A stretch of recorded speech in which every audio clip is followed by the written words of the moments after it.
इसमें अमेरिका नेपाल पर कब्जा जमा सकता है, यानी कि नेपाली ही लीडर होंगे जो कि परियोजना को देखेंगे। नेपाल इस प्रोजेक्ट से पीछे हटे। आम लोगों को इससे बहुत दिक्कतें हैं। उनकी ज़मीनें, जंगल की कटाई, ये काफ़ी बड़े बड़े मुद्दे हैं और टूरिज्म को काफ़ी ज़्यादा बढ़ावा मिलेगा, लेकिन इसकी प्रॉब्लम्स भी उतनी ही बड़ी हैं। क्या नेपाल को इन परियोजनाओं को बंद कर देना चाहिए, जिससे नेपाल की इकोनॉमी बूस्ट होने के सबसे ज़्यादा चांसेस, हमारे वातावरण को कम से कम नुकसान पहुँचे। जिस किसान की ज़मीन जा रही है उसके लिए एक नई ज़मीन का व्यवस्था करना चाहिए। पर नेपाल में बहुत ज़्यादा पोटेंशियल है। दुनिया की सबसे ऊंची चोटी, एक डिफरेंट कल्चर और सबसे बड़ी चीज़ प्राकृतिक सुंदरता सकता है, जिसे और बहुत जल्द डेवलप कर सकता है। चीज़ नेपालियों के मन में एक और सवाल है। नमस्कार, एनआई न्यूज़ पर आप सभी का स्वागत है। मैं हूं शिवम और आज हम बात करने वाले हैं बेहद अहम नेपाल एमसीसी की। तो सबसे पहले जिसने चैनल सब्सक्राइब नहीं किया वो अभी चैनल को सब्सक्राइब कर ले, साथ में वीडियो को कहीं भी स्किप ना करें, क्योंकि अगर आप वीडियो को स्किप करेंगे तो आपको अधूरी इन्फॉर्मेशन मिलेगी, जिससे आप अधूरी डायरेक्शन में भी जा सकते हैं। तो वीडियो को पूरा ज़रूर देखें। तो सबसे पहले क्या है MCC? MCC millennium challenge corporation एक स्वतंत्र अमेरिकी विदेश सहायता एजेंसी है जो विकासशील देशों को आर्थिक विकास के माध्यम से पॉवर्टी से लड़ने में मदद करती है, यानी कि गरीबी से लड़ने में मदद। इसे यूएस कांग्रेस ने जनवरी 2004 में बनाया था। एमसीसी दुनिया के कुछ सबसे गरीब देशों के साथ साझेदारी बनाती है, लेकिन केवल वही जो गुड गवर्नेंस यानी कि अच्छी सुशासन की राह पर चल रहे हों और जहां पे इकोनॉमिक फ्रीडम हो, और ऐसे देश जो कि अपने सिटीजन्स पर पैसे खर्च करते हों। एमसीसी फंड प्रोवाइड करता है एक वेल परफॉर्मिंग कंट्री, जिससे एक कंट्री को इकोनॉमिक साइकिल चलाने में मदद मिले। एक छोटे से एग्जाम्पल से इसको देखें तो नेपाल में कई टूरिस्ट प्लेसेस हैं। कुछ जगह अच्छी सुविधाएं नहीं हैं। अगर उन जगहों तक सभी सुविधाएं पहुंच जाएं, जैसे कि इलेक्ट्रिसिटी और रोड नेटवर्क, साथ ही साथ नेटवर्क कनेक्टिविटी, तो वहां पर रोजगार बढ़ जाएगा और ज़्यादा से ज़्यादा टूरिस्ट आ सकेंगे। तो इससे इकोनॉमिक व्हील चलने लगेगा और जो कभी रुकेगा नहीं। तो एमसीसी इसी व्हील को चलाने में मदद करता है और इसमें काफ़ी मददगार है। एमसीसी दो तरह से ग्रांट प्रोवाइड करता है, पहला कॉम्पैक्ट प्रोग्राम के थ्रू और दूसरा थ्रेशहोल्ड प्रोग्राम के थ्रू। एमसीसी कॉम्पैक्ट्स बड़े होते हैं और इसमें 10 बिलियन की बड़ी रकम दी जाती है। वही थ्रेशहोल्ड प्रोग्राम्स एक छोटे ग्रांट्स होते हैं जिसमें छोटे अमाउंट्स मिलते हैं। एमसीसी फंड्स की सबसे अच्छी बात यह है कि इसमें 1 रुपए का भी ब्याज दर नहीं पड़ता है और यही इसकी सबसे अच्छी चीज़ है। दूसरी अच्छी चीज़ इसकी यह है कि इसमें कोई भी हिडन टर्म्स और कंडीशन नहीं होते हैं। एमसीसी अपने फंड कुछ ही सेक्टर्स के लिए प्रोवाइड कराता है, जैसे कि agriculture, irrigation, transport, water supply, sanitization, health, entrepreneur development, anti corruption के लिए और साथ ही साथ एजुकेशन के लिए। ये ऐसे सेक्टर्स होते हैं जिसका सिर्फ आम लोगों को फ़ायदा हो। इन फंड्स को किसी सैंड डेवलपमेंट पर इस्तेमाल नहीं किया जा सकता और इसी पर यूएस द्वारा नज़र रखी जाती है, जिसके लिए कोई एमसीसी ऑफिसर उस कंट्री में नियुक्त किया जाता है जो वहाँ पे चल रहे प्रोजेक्ट पर नज़र रखता है। इससे जुड़े देशों की ये लिस्ट है जिसमें 33 देश कॉम्पैक्ट प्रोग्राम में है, जिसमें नेपाल भी शामिल है, और थ्रेशहोल्ड प्रोग्राम में 30 देश शामिल हैं। नेपाल दक्षिण एशिया में एकमात्र ऐसा देश है जिसे एमसीसी में निधि प्रदान है। नेपाल के बाद इसमें श्रीलंका शामिल है। एमसीसी यूएस एजेंसी के 8 ट्रांसपेरेंसी इंडेक्स 2020 में सबसे ऊपर है, यानी कि इसमें करप्शन के चांसेस बेहद कम हैं। नेपाल एमसीसी में क्यों है और एमसीसी नेपाल में कैसे और कहां काम करेगी?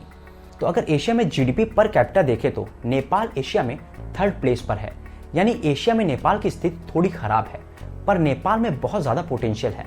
दुनिया की सबसे ऊंची चोटी, एक डिफरेंट कल्चर और सबसे बड़ी चीज़ प्राकृतिक सुंदरता, जिससे नेपाल एक बहुत अच्छा टूरिस्ट स्पॉट हो सकता है और बहुत जल्द डेवलप कर सकता है। पर आर्थिक तौर पर कमज़ोर होने के कारण इन डेवलपमेंट में नेपाल पीछे रह गया और बहुत से चैलेंजेस हैं, जैसे कि transport cost, high electricity cost और अर्थक्वेक 2015 के बाद ये सभी चैलेंज और ज़्यादा बड़े हो गए। तो इससे पता चलता है कि नेपाल में काफ़ी ज़्यादा इकोनॉमिक पोटेंशियल है, तो इसीलिए नेपाल को एमसीसी में मौका मिला है। नेपाल के साथ एमसीसी कॉम्पैक्ट अमेरिका नेपाल भागीदारी का भी एक अच्छा मौका है, क्योंकि एक कंट्री जितना ज़्यादा से ज़्यादा दूसरे देशों से जुड़ सके उसके डेवलपमेंट के चांसेस उतनी जल्दी ज़्यादा होते हैं। एमसीसी ने नेपाल को दिसंबर 2014 में सेलेक्ट किया अपने कॉम्पैक्ट प्रोग्राम के लिए, जिसके लिए नेपाल और एमसीसी के 2013-14 में अध्ययन भी किए गए। जिसमें पाया गया कि नेपाल में ट्रांसपोर्टेशन और इलेक्ट्रिसिटी ये दो ऐसे सेक्टर हैं जिसमें डेवलपमेंट बेहद ज़रूरी है, जिससे नेपाल इकोनॉमिक साइकिल मूव कर सके।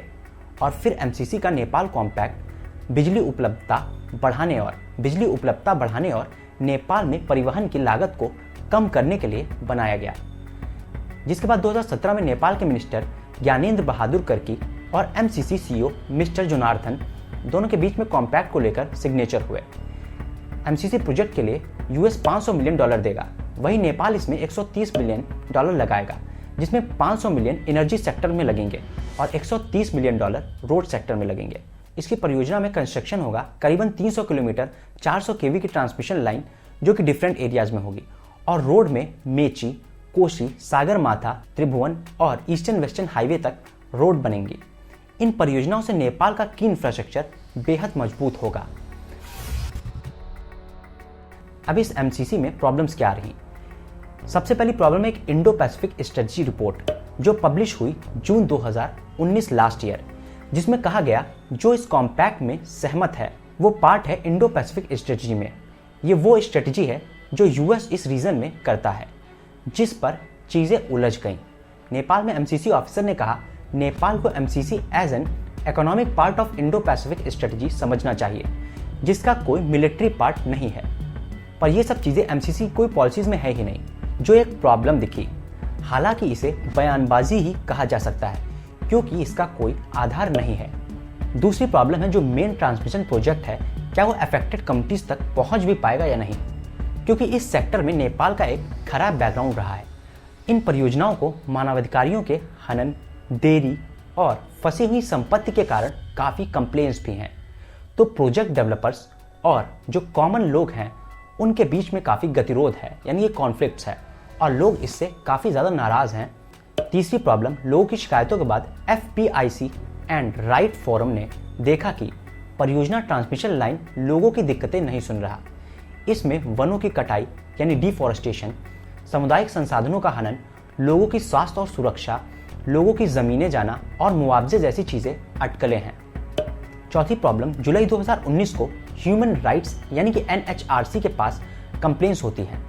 स्थानीय समुदाय इससे निराश हैं और उनकी चिंताओं को दूर करने के लिए सरकार की प्रतिबद्धता पर भी सवाल उठे हैं, जिसमें NHRC ने फरवरी 2020 को लामजुआंग जिले में इन्वेस्टिगेशन भी की। पांचवी प्रॉब्लम, इसे अमेरिका का काउंटर देखा जा रहा है, जो कि Chinese belt and road initiative के तौर पर देखा जा रहा है, जिसे लेकर भी नेपाल में विवाद था, क्योंकि नेपाल के कुछ मंत्री चीन को नाराज नहीं करना चाहते थे। तो ये भी एक प्रॉब्लम खड़ी हुई। अब देखते हैं एमसीसी के पॉजिटिव और नेगेटिव इफेक्ट जो नेपाल पर असर डाल सकते हैं। पहले नेगेटिव इम्पैक्ट्स को देखते हैं। सबसे बड़ा नेगेटिव इम्पैक्ट है इससे नेचर को बहुत ज़्यादा नुकसान हो सकता है। इन परियोजनाओं से पेड़ों की कटाई होगी यानी कि डिफॉरेस्टेशन, जिससे नेचर पे काफ़ी ज़्यादा असर पड़ेगा। दूसरा नेगेटिव इम्पैक्ट, लोगों की ज़मीन और फार्मर्स की ज़मीन जाना, जिससे लोग इस परियोजनाओं से खुश नहीं हैं और इसके काफ़ी ज़्यादा दुष्प्रभाव पड़ रहे हैं लोगों पर। तीसरा नेगेटिव इम्पैक्ट, लोगों की स्वास्थ्य, सुरक्षा, संसाधनों का हनन, जो कि इन परियोजनाओं के चलते हो रहा है।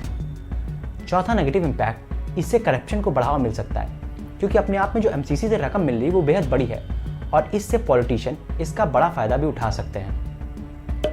अब इसके पॉजिटिव इम्पैक्ट की बात करें तो सबसे पहले ये एक बड़ा इकोनॉमिक सपोर्ट है जो कि जल्द डेवलपमेंट कर सकता है। दूसरा इम्पैक्ट, इससे नेपाल की रोड कनेक्टिविटी बहुत जल्दी अच्छी हो जाएगी। तीसरा बड़ा इम्पैक्ट, इससे नेपाल के टूरिज्म पर बहुत अच्छा असर पड़ेगा और टूरिज्म को काफ़ी ज़्यादा बढ़ावा मिलेगा, जिससे नेपाल की इकोनॉमी बूस्ट होने के सबसे ज़्यादा चांसेस हैं। चौथा इम्पैक्ट, इससे नेपाल के नए रोजगार पड़ेगा। ज़्यादा से ज़्यादा बिजली और ज़्यादा कनेक्टिविटी ज़्यादा रोजगार के अवसर प्रोवाइड कराएगा। पांचवा इम्पैक्ट, साथ ही इससे एजुकेशन सिस्टम भी अच्छा होगा, क्योंकि जब ज़्यादा से ज़्यादा कनेक्टिविटी होगी और ज़्यादा अच्छी इलेक्ट्रिसिटी होगी तो इससे एजुकेशन पर भी काफ़ी अच्छा असर पड़ेगा। अब कुछ सवाल के जवाब जो नेपालियों के मन में एमसीसी को लेकर हैं। सबसे पहला, नेपाल को एमसीसी में हिस्सा लेने के लिए किसी भी चीज़ से जुड़ने या साइन करने की ज़रूरत नहीं है। सिर्फ एमसीसी के लिए साइन किया गया है और इसमें कोई हिडन टर्म्स और कंडीशंस नहीं है। एमसीसी का इस्तेमाल किसी भी सैन्य परियोजना के लिए नेपाल नहीं कर सकता। तीसरी चीज़, 500 मिलियन के फंड पर नेपाल को कोई भी ब्याज दरें नहीं देनी पड़ेंगी। इसमें ना ही कोई छुपा हुआ खंड है जिससे इसमें ब्याज देना पड़े, और नेपाल को उन परियोजना पर ही पैसे खर्च करने होंगे जिस पर एमसीसी और नेपाल के साथ सहमति हुई है। चौथी और सबसे अहम चीज, काम को देखने के लिए नेपालियों को ही नियुक्त किया जाएगा, यानी कि नेपाली ही लीडर होंगे जो कि परियोजना को देखेंगे, पर एमसीसी ऑफिसर्स पैसे सही जगह लग रहे हैं उस पर नजर रखेगा। पांचवी चीज, लोगों का कहना है कि इसमें अमेरिका नेपाल पर कब्जा जमा सकता है, पर इसमें कोई भी तथ्य नहीं है।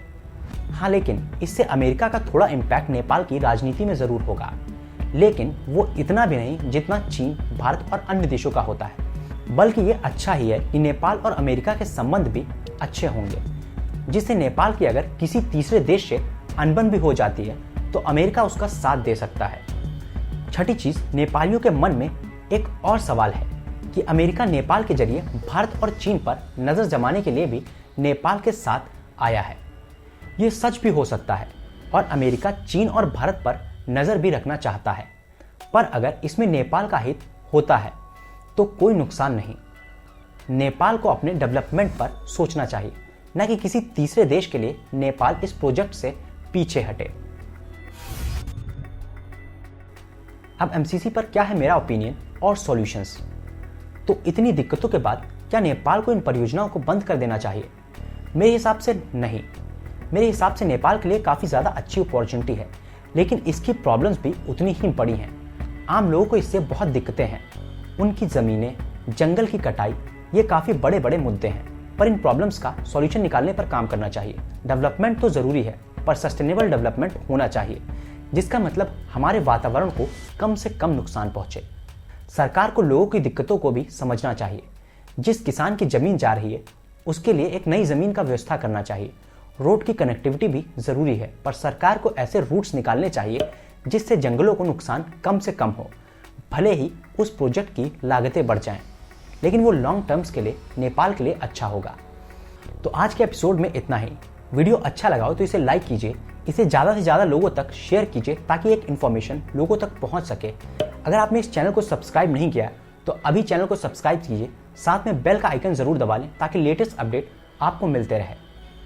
दोस्तों, मेरा एक आई एम शिवम नाम से व्लॉगिंग चैनल भी है, जिसका लिंक डिस्क्रिप्शन बॉक्स में नीचे है, साथ में कमेंट बॉक्स में भी आपको मिल जाएगा, तो उसे जाकर भी सब्सक्राइब कीजिए ताकि हम लोग मिलते रहें। धन्यवाद। NI news.